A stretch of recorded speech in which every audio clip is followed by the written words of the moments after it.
science, and I love it when you send in your curious questions for us to explore together. And today, I have an awesome question from my good friend Brixton. Take it away, Brixton! Sally Science, why is the sky blue? Thanks for sending in that question, Brixton. I'm super excited. I also bet that you're not the only little boy who's wondering why the sky is blue. So would you believe me if I told you that the sky is blue because it's reflecting the color of the oceans? Ha! Well, you shouldn't, because that's not the right answer. Although a lot of people thought that was the answer for a really long time. Fun fact, if the oceans suddenly all disappeared off the planet Earth, the sky would still look blue. Well, to humans anyways. But how cool is that? Okay, in order to get to the bottom of this mystery, we have to learn about 3 things: light, molecules, and our eyes. Would you believe me if I told you that the light that you see from the sun is actually made up of all the colors of the rainbow? It's true! Scientists call this the light spectrum. And what is really, really cool about the light spectrum is that each color looks like a wavy line. And some of those colors of light have really big spaces between their waves.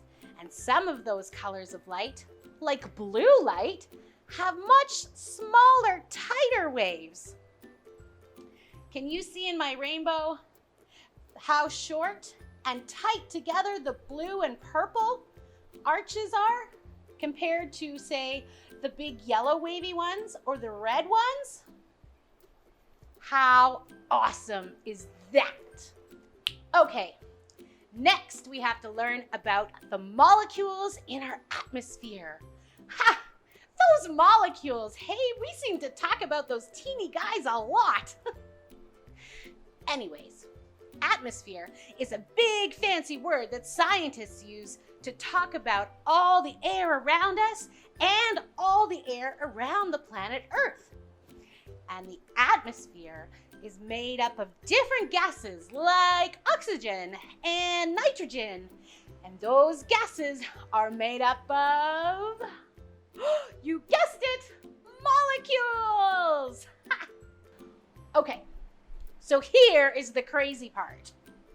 When the light from the sun reaches the atmosphere of the Earth, the colors of light bump into those different molecules and cause light to scatter in all kinds of directions, depending on how big their waves are. And blue and violet light waves scatter faster and wider than any other color of light because their waves are so much smaller. And this bumping and this scattering of light waves and molecules is one of the main reasons we see the sky as blue. Another fun fact, because the molecules in the atmosphere on the planet Mars are different, the sky looks different. On Mars, during the day, the sky looks orange. And at night, it looks kind of gray and not blue at all. How super cool is that? But our eyes and our brain play a big part too. In our human eyes, we have things called rods. And rods are the reason that we get to see color. And when we look at something, the rods in our eyes send a message to our brain, and our brain decides what shapes and colors we see. How super cool is that? Truthfully, there are more violet light waves buzzing around us than there are blue light waves. But because our brain can interpret blue light waves easier, we see the sky as blue and not violet. Pretty neat, hey?